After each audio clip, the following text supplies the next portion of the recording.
மாமா டேய் மாமா நீ தானே மாமா உட்காரு உட்காரு உட்காரா மாமா. ஏன்பா ஒரு காலத்துல பண்ணியிருந்தேன் அதையே ஞாபகப்படுத்துற. ஆனால் விஜயஸை வந்து மாமா வேலை பார்க்க விட்டீங்களேடா டே, என்னடா இது. அப்போ தாங்க எனக்கு ஞாபகம் வந்தது, இவர் வந்து புதுப்பேட்டை படத்தில் அது மாதிரி ஒரு சீன் இருந்தது. சரின்ட்டு அந்த சீனையும் ஃப்ரண்ட்டில் வச்சேன். பயங்கரமான ஒரு ஷோ ஆகி போச்சுங்க. இந்த வீக்கெண்ட் ஷோ வச்சு காய விட்டார். அதுக்கப்புறம் தர்பீஸை வந்து ரொம்ப அசிங்கமாக எவிக்ட் பண்ணிக்கிறாங்களாம். இந்த கடந்து வந்த பாதை அது இதுன்னு பில்டப்லாம் கொடுத்து ஒரு வீடியோலாம் போட்டு இவர் பக்கத்துலலாம் நிற்க வச்செல்லாம் பேசுவாங்கல்ல, ஐயோ அவனெல்லாம் என் பக்கத்தில் நிற்க வைக்காதீங்கப்பா அப்படின்ற லெவலுக்கு எவிக்ட் பண்ணிக்கிறாங்கன்ற ஒரு நியூஸ் தான் வருது. வெளியிலலாம் ரொம்ப சந்தோஷமாக தான் இருப்பாங்க போல இருக்குது இந்த மேட்டரை பார்த்துட்டு. எனக்கும் ரொம்ப சந்தோஷமாக தான் இருக்குது.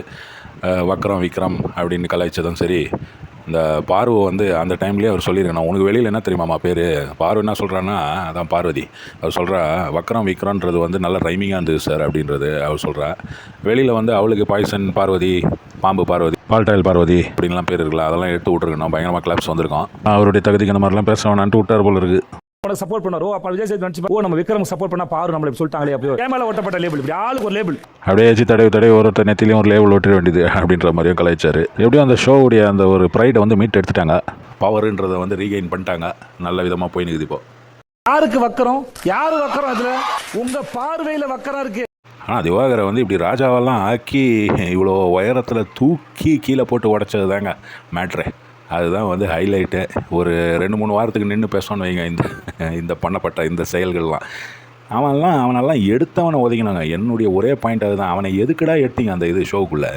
அவன் வந்து வெளியில் அந்த மாதிரி கான்ட்ரவர்ஷியல் மேட்டர்லாம் பேசியிருக்கான், அவன் கொஞ்சம் ஃபேமஸ் ஆகிட்டான உடனே அவனை தூக்கின்னு வந்து இந்த ஷோவில் உட்கார வச்சு நம்ம டிஆர்பி ஏகிற விடலான்னு உங்களுக்கு ஒரு எண்ணம். அதனால தான் ஷோவை இப்படி கழுவி ஊற்றினுறாங்க. ஷோவில் வந்து இந்த செலெக்ஷன் டீமை இவ்வளோ தூரத்துக்கு விமர்சனம் பண்ணுறதுக்கு காரணமே வந்து இவனும் அந்த பார்வதியும் தான். இது தேவையில்லாத 2 பேர். அது ஷோவை வந்து ஹெல்த்தியாக கொண்டு போகணுன்னா இந்த மாதிரி நெகட்டிவான ஆளுங்களெல்லாம் உள்ளே எடுத்துன்னு வரக்கூடாது.